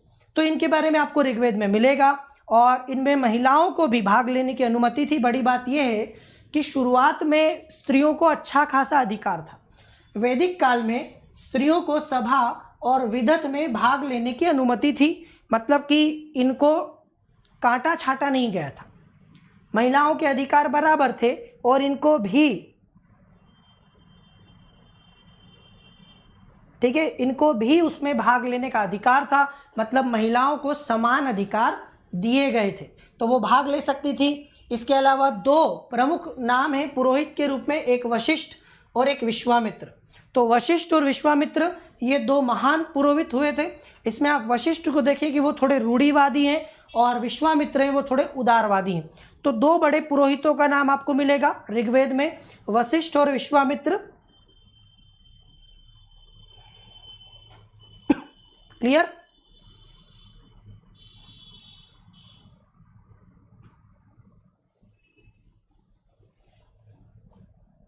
मैंने आपको बताया ना, सभा और समिति को प्रजापति की दो पुत्रियां कहा गया है, और ये एक प्रकार की संस्थाएं थी, और ये संस्थाएं बहुत सारे मामलों में निर्णय लेना, राजा को परामर्श देना, राजा का निर्वाचन करना, ये सब कुछ तय किया करती थी। मतलब जैसे हमारे यहाँ कैबिनेट की मीटिंग होती है कि नहीं होती है, जहाँ पर बहुत महत्वपूर्ण निर्णय लिए जाते हैं मंत्रिमंडल की बैठकों में, वैसे ही इनकी बैठकें हुआ करती थी, उसमें तय किया जाता था सब कुछ। इसमें कोई कंफ्यूजन की बात नहीं, कोई कंफ्यूज होने वाला मामला नहीं है। तो सभा समिति हमने देखा। फिर आप देखो विश्वामित्र, जो कि यहाँ एक बड़े पुरोहित हैं, इन्होंने गायत्री मंत्र की रचना की। ठीक है, लोगों को आर्य बनाने के लिए, ठीक है, शुद्ध करने के लिए गायत्री मंत्र की रचना की। आपने सुना होगा गायत्री मंत्र। गायत्री मंत्र आप सबने पढ़ा होगा, सुना होगा। ओम भूर्भुवस्व तत्सवितुर्वरेण्यम भर्गो देवस्य धीमहि धियो यो न प्रचोदयात्। ये जो गायत्री मंत्र है, हिंदू धर्म में इसका एक प्रमुख स्थान जो है, यहाँ पर पूजा पाठ में, आराधना में बहुत ज़्यादा प्रयोग इसका किया जाता है। ठीक है, तो गायत्री मंत्र की रचना करने वाले थे विश्वामित्र, और ये कहाँ है? ये ऋग्वेद के 3रे मंडल में है। ये तो फैक्चुअल सी बात है, कई जगह पूछा जाता है गायत्री मंत्र जो है वो कहाँ पर है, या गायत्री मंत्र ऋग्वेद के किस मंडल में है? ऋग्वेद के 3रे मंडल में है गायत्री मंत्र। रचना किसने की? विश्वामित्र ने की। समझ में आ गया आपको? ये कुछ एक ऐसी चीज़ें जो सीधे सीधे क्वेश्चन यहाँ से आपको मिलेंगे। तो ये हो गया। सेनानी भाला, कुठार, तलवार, अस्त्र शस्त्र चलाना जानते थे। तो सीधी बात है कि ये लोग बहुत युद्ध लड़े। ठीक है, इन्होंने अपना एक राज्य स्थापित किया। इनके पास जब रथ हुआ करते थे तो कवच हुआ करते थे, और रथ हुआ करते थे तो बहुत सारे शस्त्र भी हुआ करते थे, भाला आदि सभी कुछ। तो ये सब भी आपको मिलेगा। चरागाह या बड़े जनों का प्रधान व्राजपति कहलाता था। ये शब्द पूछा जाता है, व्राजपति कौन था? तो जो चरागाह होते थे, ठीक है, जहाँ पर जानवर वगैरह आदि को चराया जाता था, क्योंकि ये पशुचारण समाज था, तो अपने आप में चरागाह का स्थान बड़ा महत्वपूर्ण था। उसका जो हेड हुआ करता था, प्रधान का मतलब होता है हेड, तो उसका प्रधान या हेड व्राजपति कहलाता था। परिवारजनों के प्रधान को कुलपा कहा जाता था। ये सब शब्द हैं जिससे लेके क्वेश्चन बनते हैं। ठीक है, ये किसके लिए प्रयोग किया गया है, ये किसके लिए प्रयोग किया गया है? ठीक है, व्राजपति किसके लिए प्रयोग किया गया? चरागाहों के प्रधान के लिए। कुलपा किसे कहा जाता है? ठीक है, तो परिवारजनों का प्रधान कुलपा कहा जाता था। लड़ाकू दलों का प्रधान ग्रामीण कहा जाता था। तो शुरुआत में ग्रामीण बहुत शक्तिशाली नहीं था। शुरुआत में ग्रामीण सिर्फ लड़ाकू दलों का प्रधान था और आगे चलकर पूरे गांव का मुखिया व्यक्ति जो है वो ग्रामीण कहलाने लगा। तो शुरुआत में ग्रामीण की शक्तियां सीमित थी, सिर्फ लड़ाकू दलों का प्रधान था, लेकिन बाद में यही ग्रामीण पूरे परिवार के साथ साथ गांव का मुखिया हो गया और बाद में व्राजपति की शक्तियां इसके पास चली गई। मेरी बात समझ में आई? तो पहले व्राजपति एक अलग पद था, ग्रामीण एक अलग पद था, लेकिन बाद में कालांतर में ये जो ग्रामीण है यही ज़्यादा शक्तिशाली हो गया और इसी के पास पूरे गांव की, ठीक है, समस्त शक्तियां चली गई और ये व्राजपति के बराबर हो गया। यहां तक समझ में आया? तो ये सब शब्द काम के आपके, सब पूछा जाता है। अब देखो इसमें एक और चीज है, राजा नियमित सेना नहीं रखता था। जैसे आजकल हम देखते हैं ना एक वेतन भोगी सेना, जिसमें हम लोग सेना रखते हैं, उनको वेतन वगैरह देते हैं, सैलरी वगैरह देते हैं। तो ऐसी नियमित सेना राजा नहीं रखा करता था और इसकी जगह, ठीक है, वो अपने ही कबीलाइयों को मिलाकर, अपने ही बंधु बांधव को मिलाकर टोलियां बनाकर युद्ध लड़ता था। मतलब अपने ही लोगों को मिलाकर और एक सेना तत्काल बना ली जाती थी। ऐसी कोई सेना हुआ नहीं करती थी। ठीक है, कर के रूप में आपको पता होगा कि राजा कोई नियमित टैक्स भी नहीं लेता था। ठीक है, बलि शब्द सुना होगा आपने, बलि एक प्रकार का कर था। मतलब राजा ऐसे कोई टैक्स रेगुलर नहीं लेता था कि इतना आपको देना ही है। जैसे बाद में हम देखते हैं उपज का 1/3, उपज का 1/4 या इतना प्रतिशत भाग टैक्स में लिया गया। तो इसमें टैक्स नियमित नहीं था, जिसको देना हो वो दे सकता स्वेच्छा से। ये नजराना हुआ करता था एक प्रकार का। ठीक है, तो बलि या टैक्स ये नहीं था। तो अब देखो, जब राजा टैक्स नहीं लेगा, जब राजा के पास आय के साधन नहीं होंगे, तो हम कहें कि उसको सेना कैसे रखेगा, सेना का खर्च कैसे उठाएगा। अगर आप एक नियमित सेना रखोगे तो उस नियमित सेना को वेतन भी तो देना पड़ता है। तो वेतन देने का पैसा कहाँ से आएगा आपके पास? तो टैक्स तो है ही नहीं। तो जो आ गया सो आ गया। लेकिन जब बाद में नियमित सेना रखी जाने लगी तो फिर टैक्स भी रेगुलर हो गया। क्लियर हुआ आपको? समझ में, मेरी बात समझ में आई? इसमें आपको ये समझना है कि अगर राजा नियमित सेना नहीं रख रहा है तो टैक्स की जरूरत भी नहीं, ये भी हम बोल सकते हैं, क्योंकि पैसा कोई खर्च नहीं हो रहा। तो अब ये बलि या टैक्स, ठीक है, कबाइली टोलियां युद्ध के समय लड़ाइयां करती थी, सेना नहीं हुआ करती थी। अब आइए, कबीला और परिवार कैसा था ऋग्वैदिक काल का या आर्यों का शुरुआत में? तो सामाजिक संगठन गोत्र एवं जन्म मूलक संबंध पर आधारित रहा था। ठीक है, राजाओं के नामों का उल्लेख नहीं मिलता। लोगों की सबसे अधिक आस्था कबीले के प्रति थी, जिसे जन कहा जाता था। और अभी मैंने बताया पंचजन, 5 प्रमुख कबीलों को हम पंचजन कहते हैं। तो कबीलों का प्रमुख, ठीक है, कबीलों को जन कहा जाता था। एक ऋचा में 2 जनों की संयुक्त युद्ध शक्ति 21 बताई गई है। इससे स्पष्ट होता है कि जन के सदस्यों की संख्या 100 से अधिक नहीं रही होगी। मतलब एक जन में 100 लोग आपको, तो पंचजन में 500 सदस्य हो गए, 500 संख्या हो गई, ऐसा अनुमान लगा सकते हैं। वैश्य नामक बहुसंख्यक वर्ग का उदय इसी कबीले के जनसमूह से हुआ था।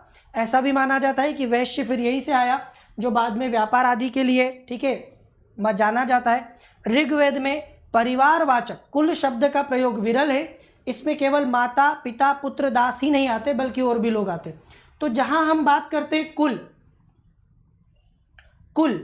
तो कुल में आप देखोगे कि बहुत सारे लोगों को शामिल किया जाता है।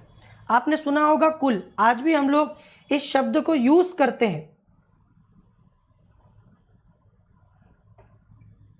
ठीक है, आज भी हम लोग यूज करते हैं कुल शब्द। हमारा कुल, उस वंश, कुल या वंश। तो कुल में परिवार में माता, पिता और पुत्र के अलावा और भी कई सारे लोगों को, हमारे रिश्तेदारों आदि को शामिल कर लेते ना हम लोग, उसको हम लेते कुल। तो हमारे जितने भी भाई, बंधु, सगे संबंधी हैं, उनको मिलाकर हम एक कुल बनाते हैं।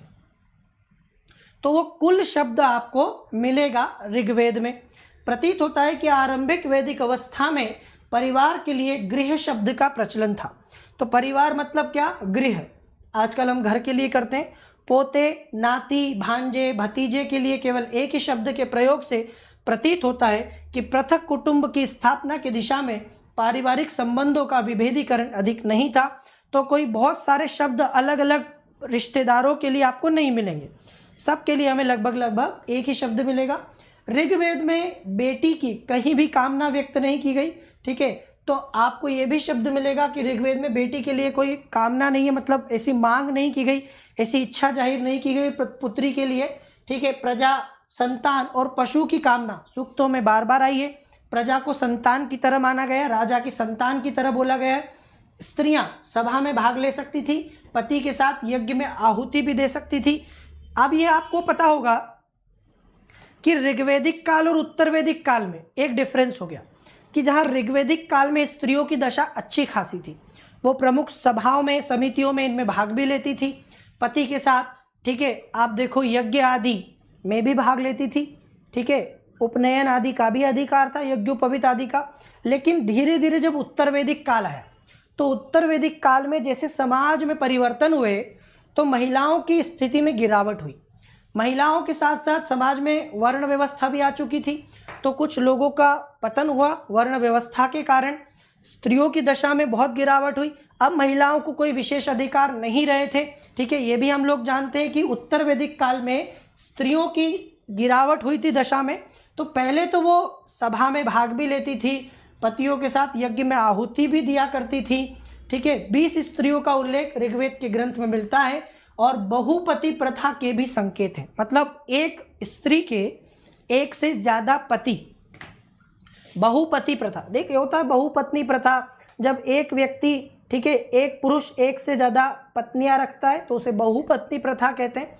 जब एक स्त्री के एक से ज्यादा पति होते हैं तो उसे बहुपति प्रथा कहते हैं। महाभारत में आपने सुना होगा पांचाली के बारे में, ठीक है। पांचाली द्रौपदी, उसके 5 पति माने गए हैं, 5 पांडव,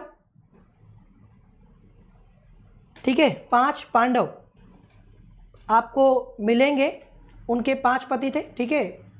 दुर्योधन, अर्जुन, युधिष्ठिर, ठीक है। अर्जुन, युधिष्ठिर, नकुल, सहदेव और एक और थे भीम।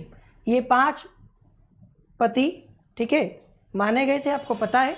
तो ये बहुपत्नी प्रथा के हमको कहीं न कहीं मिलते हैं साक्ष्य। ऋग्वेद में नियोग प्रथा और विधवा विवाह के प्रचलन का भी आभास होता है। बाल विवाह का कोई उदाहरण नहीं मिलता। मतलब ऋग्वेद में भी अगर हम देखें ना तो चाइल्ड मैरिज के बारे में बात, बाल विवाह नहीं, बाल विवाह नहीं है, ठीक है। और दूसरा कि विधवा विवाह की अनुमति थी। जब दयानंद सरस्वती ने, मैंने आपसे पहले भी कहा कि जब दयानंद सरस्वती ने कहा वेदों की ओर लौटो, तो वेदों की ओर लौटो के पीछे यही कारण था उनके बोलने का कि वो बताना चाहते थे कि वर्तमान समाज में जिस प्रकार की बुराइयां हैं कि विधवाओं को शादी की अनुमति नहीं है, लेकिन ऋग्वेद में शादी की अनुमति थी विधवाओं को भी, ठीक है। जिस प्रकार से बाल विवाह समाज में है, लेकिन ऋग्वेद में बाल विवाह के बारे में हमें नहीं दिखाई देता। सोचने वाली बात है कि हम धर्मशास्त्रों के आधार पर, धर्म ग्रंथों के आधार पर बहुत सारी चीजें करते हैं, लेकिन हमें उनके बारे में वास्तविकता का पता नहीं होता, ठीक है। तो ऋग्वेद में जिस प्रकार की चीजें हमें दिखाई देती हैं, जिस प्रकार का पूरा के पूरा समाज था, कहीं न कहीं, ठीक है, कहीं न कहीं आप देखिए कि भारत में विधवा विवाह का प्रचलन तो ऋग्वेद काल में भी था, लेकिन बाद में विधवाओं की स्थिति बड़ी खराब कर दी गई। विधवाओं को शादी करने का अधिकार नहीं था, पूरा जीवन नर्क के जैसे उन्हें बिताना होता था और कहीं न कहीं एक बोझ बन जाता था जीवन उनके ऊपर, ठीक है। और बाद में आपने देखा कि ईश्वरचंद्र विद्यासागर ने विधवा विवाह के लिए बहुत प्रयास किए, कानून पास करवाया उन्होंने, ठीक है। तो नियोग प्रथा, विधवा विवाह, इनका भी प्रचलन था, ऐसा आभास होता है, ठीक है। यहाँ पर आप इसके साथ साथ देखोगे सामाजिक वर्गीकरण। ऋग्वेद समाज पितृसत्तात्मक था, इस बात में कोई संशय नहीं, ठीक है। ऋग्वेद समाज किस प्रकार का समाज था?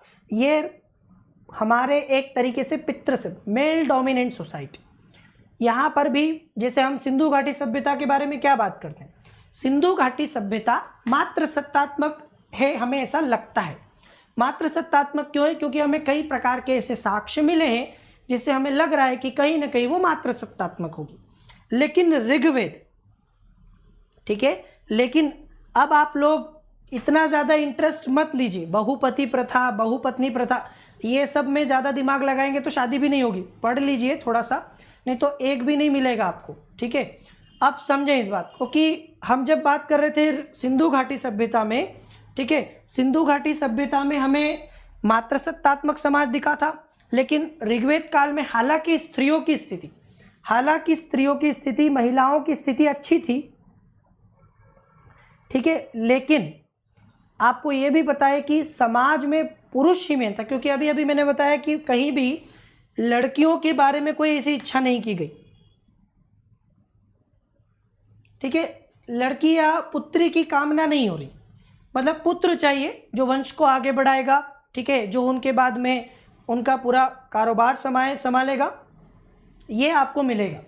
तो ये समाज पितृसत्तात्मक था। सामाजिक संगठन का आधार गोत्र या जन्म मूलक था। समाज की सबसे छोटी और आधारभूत इकाई परिवार या कुल थी। तो समाज की हमेशा से हमारे यहाँ सबसे छोटी इकाई परिवार है। ये मैंने आपको पहले भी बोला, परिवार या कुल, ठीक है, परिवार या कुल जो है वो सबसे छोटी इकाई, और इसका मुखिया कुलपा या कुलप कहा जाता था। अभी मैंने आपको बताया पितृसत्तात्मक समाज के होते हुए भी महिलाओं को यथोचित सम्मान प्राप्त था। हमारे यहाँ पर ऐतिहासिक काल से भले ही पितृसत्तात्मक समाज रहा हो, लेकिन महिलाओं को आदर और सम्मान दिया जाता रहा है। हमारे ग्रंथों में तो है, ये अलग बात है कि हमने उसको फॉलो नहीं किया। ऐसा बोलते हैं यत्र नार्यस्तु पूज्यन्ते रमन्ते तत्र देवता, कि जहाँ नारी की पूजा की जाती है वहाँ पर देवता निवास करते हैं। इससे मतलब क्या है कि ना, पूजा करने का मतलब ये नहीं कि आप उसको खड़ा करके और वहाँ पर आप उसको आरती उतारो, डेली फूल चढ़ाओ, उसको प्रसाद चढ़ाओ, ठीक है। पूजा मतलब था कि आदर, सम्मान, रेस्पेक्ट, जहाँ महिलाओं को घर में सम्मान दिया जाता है, आदर किया जाता है, उनको रिस्पेक्ट दी जाती है, ठीक है, परिवार में बराबरी का दर्जा दिया जाता है, उस जगह पर देवता रहते हैं। बोलने का मतलब ये था कि आपको अपने घर में महिलाओं को भी पर्याप्त अधिकार देने चाहिए, उनका सम्मान, उनका आदर करना चाहिए। ये अलग बात है कि हमने ऐसी सिर्फ ऐसी सारी अच्छी बातें, ठीक है, हमारी सबसे बड़ी समस्या ये है कि हमारी सारी अच्छी बातें सिर्फ किताबों तक और दीवारों पर लिखने तक सीमित है, हम उसको फॉलो नहीं करते। अगर ऐसा किया जाता तो आपको विमेंस एम्पावरमेंट नामक ये शब्द सुनने को ही नहीं मिलता। आज का जो महिला सशक्तिकरण है, ये शब्द शायद आपको सुनने को नहीं मिलता अगर हमने उस चीज़ को फॉलो किया होता। पर हमारे यहाँ पर चूंकि महिलाओं को वो दर्जा दिया ही नहीं, वो हक, वो अधिकार, वो आदर, वो सम्मान हमने दिया ही नहीं। हमने यही माना कि घर में काम करती है तो क्या करती, कौन सा बड़ा, कुछ नहीं कर, घर में काम करने वाली महिलाओं को कुछ करती ही नहीं, ऐसा माना जाता है। जो पुरुष जो बाहर जाकर काम करता है, चाहे वो 3 घंटे या 4 घंटे काम करे, 12 घंटे घर में काम करने वाली महिला से ज़्यादा दर्जा, ज़्यादा रिस्पेक्ट, ज़्यादा आदर वो प्राप्त करता है। इसीलिए तो फिर विमेंस एम्पावरमेंट की बात होती है और महिलाओं को सशक्त करने की बात की जाती है। तो शुरुआत में तो उनको दर्जा अच्छा था, शिक्षा का भी अधिकार था, यज्ञोपवीत का भी अधिकार था, यज्ञ करने का भी अधिकार था, समाज के बड़े बड़े संगठनों में भाग लेने का उनको अधिकार था। बाद में स्त्रियों की दशाओं में गिरावट आई। जैसे हम लोग बात करते हैं ना कि हमारे यहाँ पर किस प्रकार का समाज समय के साथ परिवर्तित होता रहा, तो आप देखोगे कि हर समाज में कुछ न कुछ परिवर्तन समय के साथ होते रहे हैं। मेरी बात समझ में आई आपको? ऋग्वैदिक काल में संयुक्त परिवार की प्रथा थी, जॉइंट फैमिली, संयुक्त परिवार, जहां पर पूरा कुल एक साथ रहता था। ठीक है, आया मेरी बात समझ में आपको? जहां पर पूरा कुल, जहां पर सभी लोग एक साथ रहते थे, उसको हम क्या बोलते हैं? उसको हम कहते हैं संयुक्त परिवार, जॉइंट फैमिली। आजकल हम न्यूक्लियर फैमिली के कंसेप्ट पर चल रहे हैं, पति पत्नी और बच्चे, तो वो एक जॉइंट फैमिली वाला मामला दिखाई देगा। दादा, नानी, नाती, पोते सब जो है ये होते थे और इनके लिए एक ही शब्द था, नप्त्र का प्रयोग होता था। ऋग्वेदिक काल में वर्ण व्यवस्था, ये सबसे बड़ी बात है। हमारे यहाँ पर जो वर्ण व्यवस्था है और उससे बाद में निकली हुई जाति व्यवस्था, इसको समझे, ठीक है। तो स्त्रियों की दशा के बारे में बात कर लिया, अब वर्ण व्यवस्था पर आते हैं। वर्ण व्यवस्था में आपको पता है कि हमारे यहाँ 4 वर्ण हैं, ब्राह्मण, क्षत्रिय, वैश्य और शूद्र। कहाँ से निकले हैं? ये ऋग्वेद से निकले ऐसा माना जाता है। ऋग्वेद में एक 10वां मंडल है। सबसे पहले मैं आपको बता दूं, ऋग्वेद के 10वें मंडल को पुरुष सूक्त कहते हैं। पुरुष सूक्त, पुरुष सूक्त मतलब कि ये जो परमपिता परमेश्वर हैं, इन्हें पुरुष माना गया, परम पुरुष माना गया और इनकी स्तुति है। इनको प्रसन्न करने के लिए कुछ ऋचाएं हैं, कुछ मंत्र हैं जिन्हें हम सूक्त कहते हैं। सूक्त का मतलब कुछ ऋचाएं या मंत्र जो आज भी आप लोग पूजा पाठ में प्रयोग करते होंगे। तो ये जो पुरुष सूक्त है, इसमें एक मंत्र है, इसमें एक मंत्र है मतलब कि एक ऋचा है, और उस ऋचा से ये माना जाता है कि हमारे यहाँ 4 वर्ण आए। 4 वर्ण का सबसे पहला उल्लेख आपको ऋग्वेद के 10वें मंडल के इसी पुरुष सूक्त में मिलेगा। इस पूरी ऋचा का, ऋचा तो आपने कभी सुनी नहीं होगी, आपने सिर्फ अर्थ सुना होगा उसका संस्कृत में, ठीक है। एक जो मतलब पूरा के पूरा कभी आपने सुना हो तो, ब्राह्मणोस्य मुखमासीद बाहु राजन्य कृत उरु य तद यस वेश्य पद्भ्याम शूद्र अजायत, ऐसा है। इसका मतलब है कि ब्राह्मण उस परमपिता मुख के, ठीक है, के मुख से निकले। तो ब्राह्मण उनके मुख से निकले, तो मुख से निकले इसलिए वेदों का उच्चारण करना, वेदों को पढ़ना पढ़ाना, ठीक है, ज्ञान देना, ये सब कुछ ब्राह्मणों को दे दिया गया। समझ में आया आपको? तो ब्राह्मण उस परमपिता परमेश्वर के मुख से निकले इसलिए श्रेष्ठ माने गए। फिर जो क्षत्रिय हैं वो उसके, ये जो हमारे हाथ होते हैं बाहु, यहां से, ठीक है, क्षत्रिय जो है वो उनके बाहु से निकले, हाथों से, भुजाओं से निकले, ऐसा माना गया। और जो वैश्य हैं, ठीक है, ब्राह्मण मुख से, क्षत्रिय भुजाओं से, वैश्य जंघाओं से, जो थाइज होती है हमारी, थाइज, ठीक है, थाइज से निकले हैं ये जो क्षत्रिय हैं। तो इसीलिए इनको, ठीक है, आपको पता है कि क्षत्रिय जो है वो भुजाओं से निकले, इनको रक्षा करने का दिया गया, जिम्मा सौंपा गया, ठीक है। राज करना, रक्षा करना, सुरक्षा करना, ये क्षत्रिय निकले हैं भुजाओं से, इसलिए उनको मिला है। फिर वैश्य जो थाई से, जंघाओं से निकले हैं, और उसके बाद में जो शूद्र हैं वो उनके चरणों से या पैरों से निकले। आगे समझ में आपको? ये है, ये था उसका जहां से पूरा वर्ण व्यवस्था निकली। अब देखो, एक निकला है मुख से, एक निकला है भुजाओं से क्षत्रिय, वैश्य निकला है जांघों से, थाई से, और शूद्र जो है वो पैरों से निकले हुए। अब इससे क्या हो गया? इससे ये वर्गीकरण आने वाले समय में कर दिया गया कि जो जिस अंग से निकला है उस प्रकार का उसका क्या हो गया, उस प्रकार का उसका अहमियत हो गया। क्योंकि शूद्र पैरों से निकले ऐसा माना गया, तो इसीलिए वो थोड़े से अधम हो गए, ठीक है। उन्हें निम्न वर्ग का, निम्न कैटेगरी का, लोअर कैटेगरी का माना जाने लगा, ठीक है। ब्राह्मण मुख से निकले थे इसलिए वो श्रेष्ठ माने जाने लगे। तो बाद में समाज ने इसी को फॉलो किया, और ये जो वर्ण व्यवस्था है ये स्थायी हो गई धीरे धीरे जाके। फिर ये जन्म के आधार पर हो गई। जन्म के आधार पर मतलब कि ब्राह्मण का बेटा ब्राह्मण बन गया। मेरी बात समझ में आई आपको? ब्राह्मण का बेटा ब्राह्मण बन गया, ठीक है। क्षत्रिय का बेटा क्षत्रिय बन गया, वैश्य का बेटा वैश्य। आज भी यही होता है हमारे यहाँ, ठीक है, कि अगर आपके पिता ब्राह्मण है तो आप भी ब्राह्मण माने जाते हैं। तो उस वर्ण व्यवस्था से जाति व्यवस्था आई। समाज में विभिन्न प्रकार की जातियां बन गई, और ये जातियां इन्हीं 4 वर्णों में थी कि अगर कोई निम्न जाति का है तो वो शूद्र है। मेरी बात समझ में आई आपको? फिर धीरे धीरे, ठीक है, धीरे धीरे क्या किया गया, ये तो सब ऋग्वेद में लिखा है, ये सच है, ऐसा होगा, कैसे होगा, इसमें दिमाग मत लगाइए, ठीक है। आप में से कई लोगों को लग रहा है कि सर भुजाओं से कैसे निकल सकता है, तो ये लिखा हुआ है, वो हमें नहीं सोचना कि कैसे, वो तो एक कल्पना है, माना गया ऐसा कि ऐसा हुआ होगा। उन्होंने, क्योंकि आपको पता है कि जैसे हमारे देवताओं को लेकर बहुत प्रकार की मान्यताएं हैं, तो ये मान्यताएं, ठीक है, ये माना गया ऐसा, तो हमें सिर्फ पढ़ना है कि लिखा क्या है। ठीक है, उसमें लिखा क्या है ये समझिए, उससे ज़्यादा आपको नहीं दिमाग लगाना हमें, क्योंकि स्टडी हमारी जो है उससे ज़्यादा डिस्ट्रैक्ट नहीं होना है। तो चूंकि ये वर्ण व्यवस्था आई, और इस वर्ण व्यवस्था से मैं आपको इसलिए इतना डिटेल में बता रहा हूँ क्योंकि हमेशा ये काम आएगा आपका।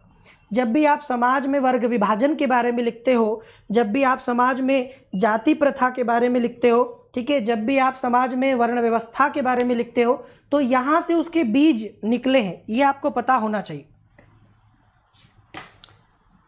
ठीक है, क्लियर? क्लियर हो गया? तो ये हालांकि सब बराबर होते हैं, प्रत्येक मानव बराबर है, ऐसा कुछ भी नहीं होता। ये उच्च नीच तो ये सब हमने समय के साथ कर दिया, लेकिन सबसे बड़ा होता है मानवता धर्म, ठीक है, जिसमें हर मानव बराबर का होता है, और इसी को मानववाद कहा जाता है, जहाँ पर केंद्र में मानव होता है। ठीक है, चलिए तो हम लोग आगे चलते हैं, इसी चीज़ को कंटिन्यू करते हैं। फिर इस काल में स्त्रियां अपने पति के साथ यज्ञ कर्म में भाग लेती थी। बाल विवाह, सती प्रथा, पर्दा प्रथा का प्रचलन नहीं था। पुत्रियों का उपनयन संस्कार किया जाता था और विधवा विवाह की प्रचलन, ये सारा मैंने बता दिया आपको। ठीक है, ये मैंने आपको पूरा बता दिया कि इस काल में स्त्रियों की दशा अच्छी थी क्योंकि वो यज्ञ कर्म में भाग लेती थी।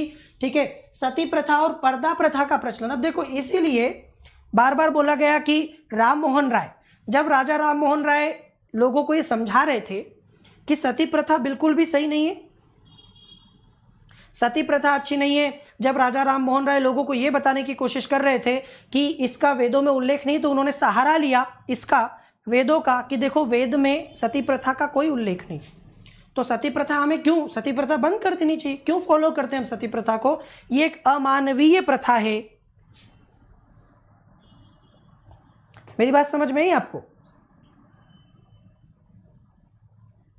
आपको ये समझना है कि सती प्रथा का उल्लेख ऋग्वेद में नहीं था, पर्दा प्रथा का भी नहीं है। ऋग्वेद में ऐसा कहीं नहीं मिलता कि महिलाएं पर्दा किया करती थी। घूंघट जिसको आप कहते हैं घूंघट या पर्दा, ये भी ऋग्वेद में नहीं है, सती प्रथा भी नहीं है, घूंघट भी नहीं है। आगे समझ में? और इसमें विधवाओं को विवाह की अनुमति भी थी। तो ये हो गया पूरा। सामान्यतः एक पत्नीत्व विवाह ही प्रचलित था, मतलब सामान्यतः पुरुष एक पत्नी रखता था, एक ही पत्नी से शादी करता था। विवाह में दहेज जैसी कुप्रथा का प्रचलन नहीं था। सोचिए, दहेज वाली भी प्रथा उसमें ऐसी कोई नहीं थी। ठीक है, परंतु वहतु शब्द कन्या को दिए जाने वाले उपहार का द्योतक था, मतलब माता पिता अपनी बेटी को खुशी खुशी जो उपहार देते थे शादी के समय, उसको आप वहतु कह सकते हैं। लेकिन दहेज का, ठीक है, डॉरी का कोई प्रचलन नहीं था। शिक्षा के द्वार स्त्रियों के लिए खुले थे, महिलाओं को पढ़ने की आज़ादी थी। ऋग्वेद में लोपामुद्रा, घोषा, अपाला, सिकता, विश्ववारा जैसी विदुषी स्त्रियों का वर्णन है। तो ऋग्वेद में बहुत सारी ऐसी स्त्रियां हैं जिन्हें पढ़ने का, ठीक है, अधिकार था और उन्होंने पढ़ के बड़ा नाम भी कमाया। विदुषी स्त्रियों के रूप में वो जानी जाती हैं। तो ये भी आपको मिलेगा। आजीवन अविवाहित रहने वाली कन्या अमाजू कहलाती थी। तो ऐसी कन्या जो शादी नहीं करती थी, ठीक है, वो अमाजू कहलाती थी, अविवाहित रहने वाली।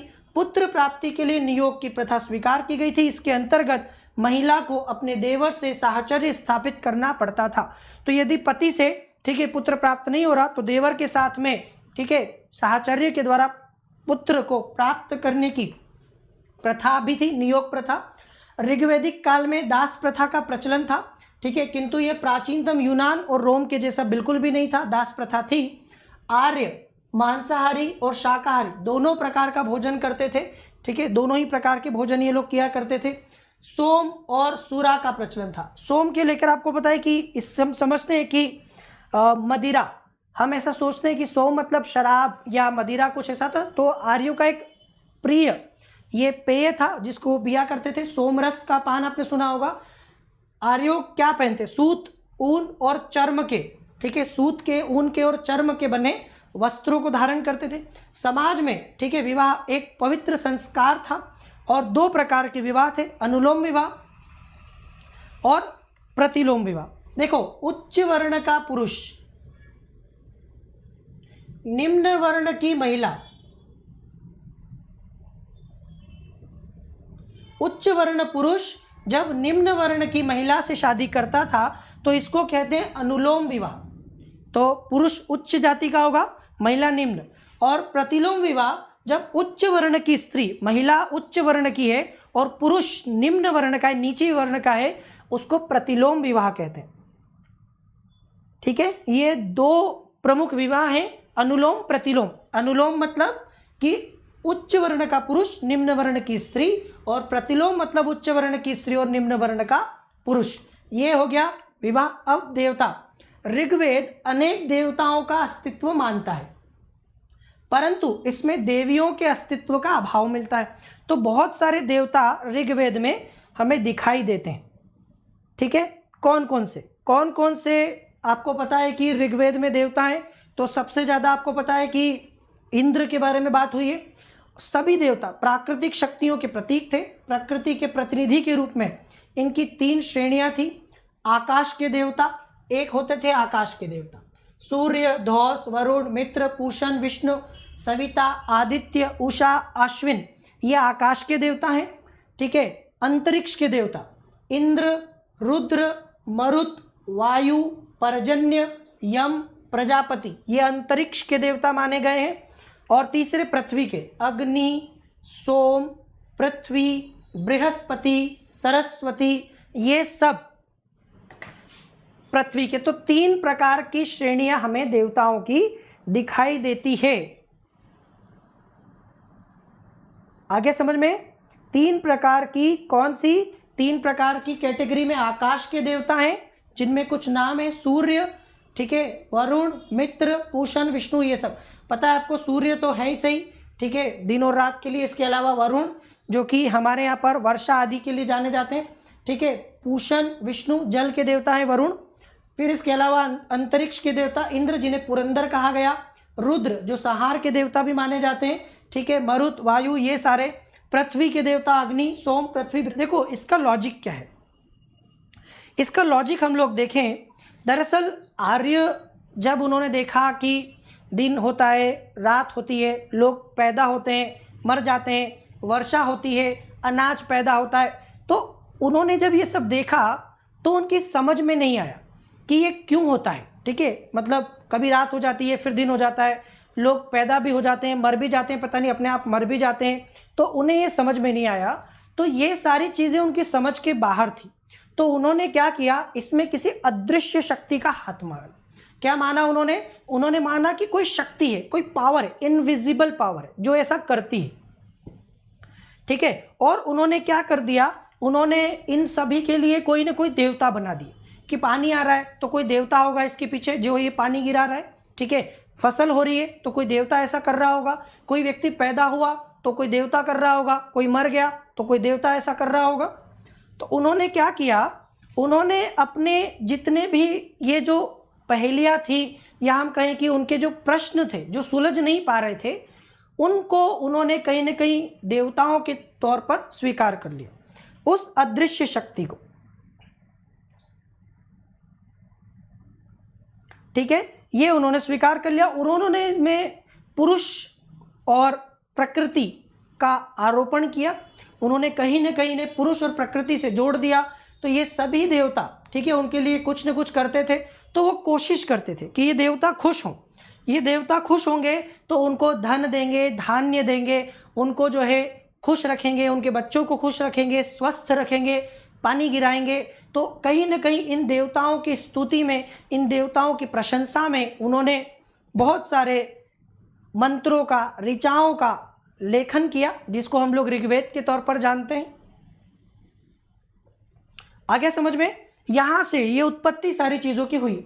ऋग्वेद में सबसे ज्यादा चर्चा इंद्र की हुई है, जिसे पुरंदर कहा गया है। इसके 250 सूक्त इंद्र को समर्पित, सबसे ज्यादा पूरे ऋग्वेद में इंद्र की प्रशंसा में, इंद्र को खुश करने के लिए चीजें लिखी गई हैं। ठीक है, तो पुरंदर और इंद्र सबसे ज्यादा है। इन्हें आर्यों का युद्ध नेता, मतलब आर्य की तरफ से युद्ध लड़ते थे, देव असुर के बीच में युद्ध करते थे, ठीक है, असुरों को हराते थे। ये वर्षा, आंधी, तूफान का देवता माना गया है। ठीक है, ये सर्वाधिक महत्वपूर्ण देवता बन गए आर्यों के।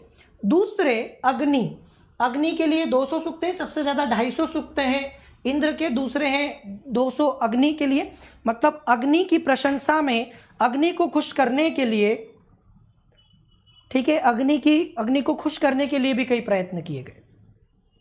समझने वाली बात यह है कि अग्नि को क्या समझा गया।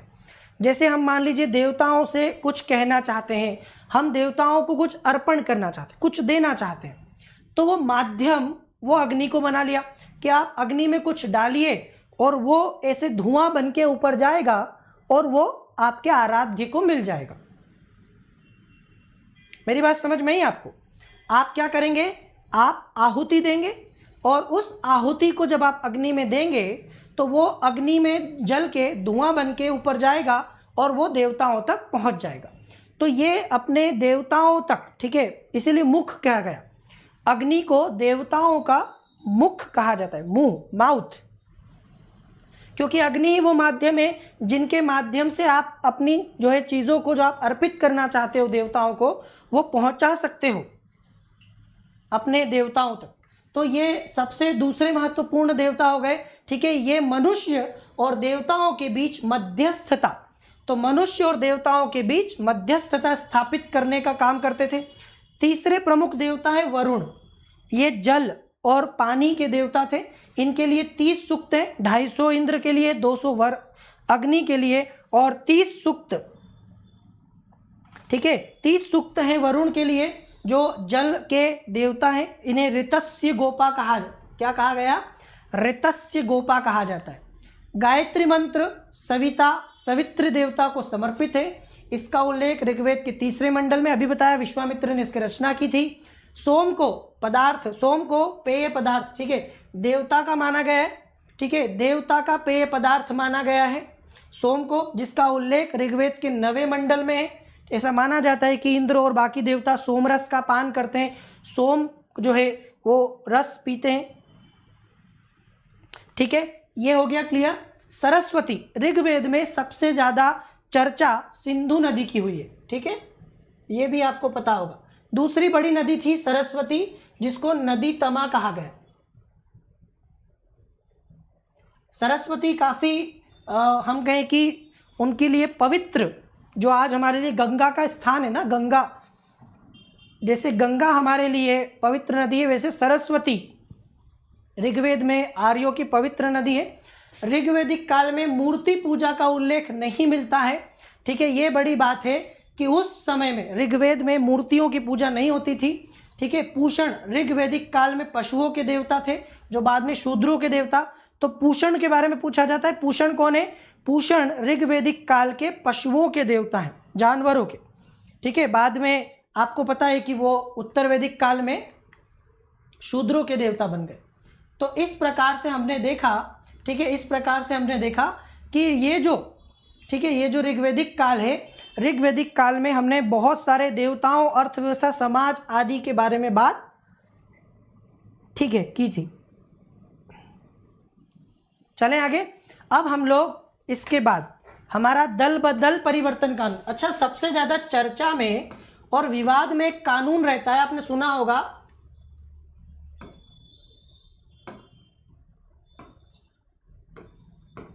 दल बदल कानून या दल परिवर्तन कानून। अभी कुछ देर बाद, ठीक 10 मिनट बाद 1:30 PM पर, अब तो शायद कम टाइम बचा है हमारे पास, अभी हम लोग 8 मिनट बाद, 8 मिनट के बाद फिर से मिलेंगे 1:30 PM पर दल परिवर्तन कानून के बारे में। बहुत इंपॉर्टेंट है, समझ लेना इसको अच्छे से, बहुत ज़्यादा चर्चा में रहता है, अभी भी चर्चा में रहा, करंट के हिसाब से भी इंपॉर्टेंट है ये। एक डिसीजन आया है सुप्रीम कोर्ट का, वो भी मैं आपको बताऊंगा। तो आप लोगों को फिर मिलेंगे। सेशन अच्छा लगे तो लाइक करिए और ये रेफरल कोड यूज़ कीजिए। आप अनअकैडमी को जब भी ज्वाइन करें, CK लाइव रेफरल कोड को यूज़ करने से मैं व्यक्तिगत रूप से पर्सनली आप लोगों को गाइड करता हूँ। इसीलिए आप मेरे साथ अपनी छोटी छोटी चीज़ों को भी सॉल्व कर सकते हैं। क्या पढ़ें, क्या ना पढ़ें, कैसे तैयारी करें, क्या स्ट्रैटेजी बनाएं, ठीक है, कौन सी किताब पढ़ना है, कौन सी नहीं पढ़ना है, नोट्स कैसे बनाना है, वो सब कुछ हम डिटेल में कर सकते हैं। यूज़ करो इस रेफरल कोड को, और 1 साल या 2 साल का या आइकॉनिक सब्सक्रिप्शन लोगे तो और बेटर तरीके से होगा, ठीक है। फिर मिलेंगे, good bye, take care, let's crack it.